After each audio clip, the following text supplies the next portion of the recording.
encerrar, saiu hoje a notícia do painel do IPC, né, que é um órgão apoiado pela ONU que classifica insegurança alimentar, dizendo que a situação hoje na faixa de Gaza é uma situação de catástrofe, é a situação mais aguda já dos últimos 22 meses de guerra, uma situação de catástrofe e fome, que é quando numa mesma residência todos os integrantes, né, estão passando fome, ou seja, o que estão dizendo é que agora não tem mais nenhum tipo de justificativa, talvez, que o governo israelense poderia usar está determinado que a fome está instalada dentro da faixa de Gaza. Além disso, também nessa semana foi aprovado o plano E1, né, que é para assumir ali, para expandir assentamentos na Cisjordânia, ali numa área que fica perto de Jerusalém Oriental e que basicamente divide a Cisjordânia em dois, esse território em dois, e torna mais difícil ainda a criação de um Estado palestino. Seriam 3.400 casas,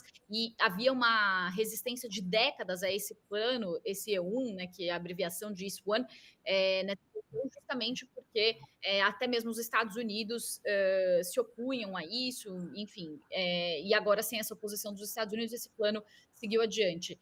Lori, como que você enxerga a situação em Gaza hoje, à luz desse plano E1 que foi aprovado, do plano para a tomada da cidade de Gaza e dessa situação de fome que só se agrava? O Hamas acaba de aceitar o plano do Steve Witkoff, que é o enviado dos Estados Unidos, o enviado de Trump, que previa a libertação de 8 reféns vivos e a entrega de 18 corpos de reféns, 8 dos 20 vivos e 18 dos 30 mortos, num prazo de 60 dias, e enquanto se negocia o status final para, né, o fim da guerra, para a entrega dos demais reféns. E Israel tinha aceitado esse plano em junho, e agora o Netanyahu rejeitou, disse que quer a libertação imediata de todos os reféns. Isso mediante essa pressão que Israel está exercendo, convocou 60 mil reservistas, né? Havia hoje 40 mil soldados ativos e 20 mil reservistas, então mais 60 mil dobra para 120 mil o efetivo. E para tomar a cidade de Gaza, que tem 1 milhão de habitantes. E aí a condição é expulsar os moradores, mas os moradores não conseguem ir porque eles estão morrendo de fome e eles não têm condições de caminhar, e muito menos de carregar seus filhos, que também estão morrendo de fome. E também sabem que, ao chegar ao sul, encontrará um lugar militarizado. 84% da faixa de Gaza está militarizada por Israel ou sob bombardeio. E quando você está, mesmo numa condição que não tem acesso à comida e à água regularmente, se você fica um tempo nesse lugar, você encontra estratégias, desenvolve estratégias de sobrevivência, seja um rio, uma fonte de água, seja algum empresário caridoso que dá o mínimo para sua família comer. Quando você é obrigado a sair desse lugar, você vai de novo para a total inanição. Então, os civis não estão aceitando, não estão conseguindo obedecer essa ordem de Israel, sabendo que irão para um lugar sob bombardeio também, né? E esse plano de E1 realmente é a inviabilização do Estado palestino, né, que já é cortado ao meio por Israel, entre Cisjordânia e faixa de Gaza. O plano aprovado pela ONU em 1947 tinha uma ligação pelo norte entre Cisjordânia e faixa de Gaza. Em 1948, Israel cortou essa ligação e agora quer cortar também a Cisjordânia.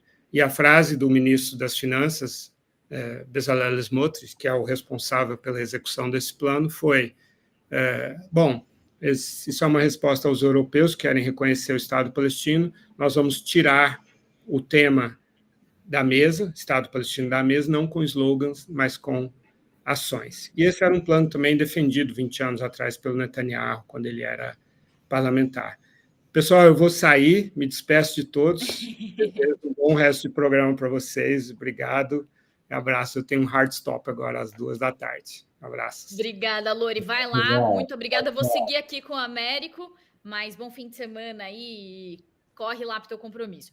Américo, só para a gente finalizar, então, essa parte sobre a situação em Gaza, então, quer dizer, né, a gente vê que o Bezalel Smotrich, isso que o Lori falou aí no fim, ele deixou muito claro que o plano é realmente acabar com qualquer projeto para a criação do Estado palestino. Inclusive, quando eles anunciaram o plano, eles falaram aí sobre essa resposta, justamente porque tem os países europeus que que anunciaram que vão reconhecer o Estado da Palestina em setembro, né, na Assembleia Geral da ONU.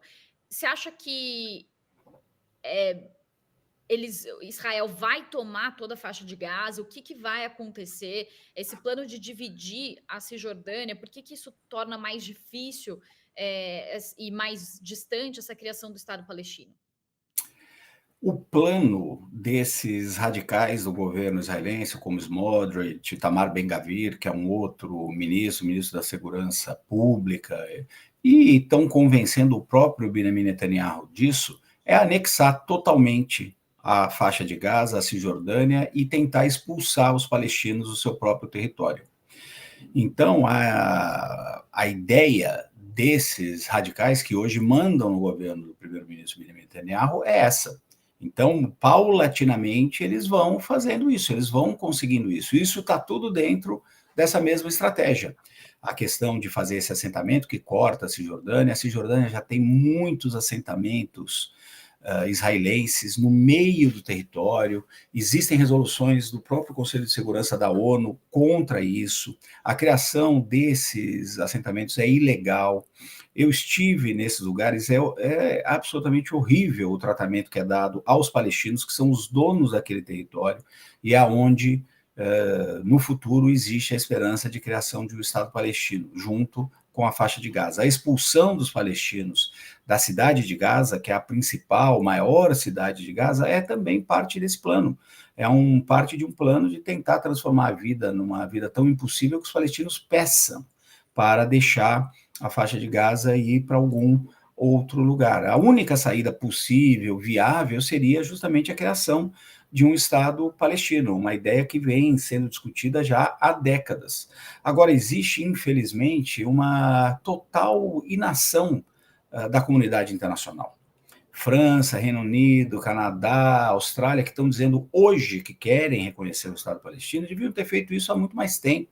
Deviam ter colocado pressão nos radicais dos dois lados, para acabar com o Hamas, para impedir que o Hamas fizesse aqueles ataques absolutamente injustificáveis de agosto de 2023 contra civis indefesos nos kibbutzes, que eu também visitei e que foram completamente destruídos por esses, enfim, essas pessoas do Hamas.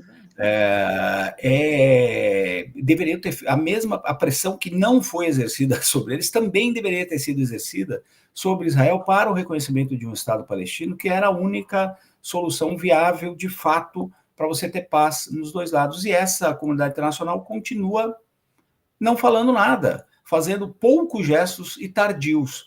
E o principal país que poderia, de fato, fazer alguma coisa é os Estados Unidos, que também, aparentemente, estão cada vez mais se desengajando desse processo. E o presidente Donald Trump chegou lá no passado a dizer, inclusive, que deveriam criar uma Riviera à faixa de Gaza. Perfeito, vamos reconstruir a faixa de Gaza, vamos fazer a faixa de Gaza ser uma Riviera com os palestinos e sendo um Estado palestino. É a única solução, uma solução para Israel. Obviamente, sem participação do Hamas, com limitações das forças de segurança dos palestinos, com garantias que eles não vão atacar Israel, e todo mundo pode perfeitamente viver em paz. O problema é que esse processo, há muito tempo, foi capturado pelos radicais dos dois lados, os que defendem a criação dos assentamentos, e pior ainda, do outro lado, gente como os militantes do Hamas, que sempre acreditaram que não deveria existir um Estado de Israel, o que também é um total absurdo. Então, infelizmente, nós temos uma vitória dos radicais e as pessoas morrendo, inclusive de fome. Basicamente, esse negócio dos assentamentos, né, Américo, assim, a definição dos assentamentos é uma definição cruel, né, assim, são pequenas cidades dentro do território de outros povos, né, de outra cidade, né, e esse tratamento cruel que você falou, às vezes são pessoas armadas que entram em casas de senhoras de idade, falam que elas têm que sair da sua própria casa, né, são vídeos e relatos que chegam desse tratamento desses colonos, enfim, com os palestinos, e o que se percebe é que cada vez mais eles vão ficando estrangulados em locais pequenos e precários, e é o que está acontecendo na faixa de Gaza, né, com as forças israelenses empurrando esses palestinos para o sul da faixa de Gaza, né, agora tomando a cidade de Gaza, que fica ali no centro-norte, e como você disse, com os Estados Unidos, que tinha uma posição de décadas de condenar os assentamentos, assim como condena a ONU, assim como o Brasil, como outros países que falam que os assentamentos são ilegais. A Corte Internacional de Justiça, no ano passado, falou que Israel tinha que imediatamente sair, né, e acabar com esses assentamentos, e mesmo com toda essa comunidade internacional falando agora, né, Donald Trump ele reverte um pouco essa posição e ele faz vista grossa, e mais que isso, né? Ele fala, não diretamente, mas quando ele fala dessa ideia da Riviera do Oriente Médio, é uma ideia não de reconhecer que isso é ilegal, né? Mas sim de talvez até expandir, né? Uma forma indireta de falar que ele concorda com a expansão ali, né? Enfim. Infelizmente. Mas é isso, Américo.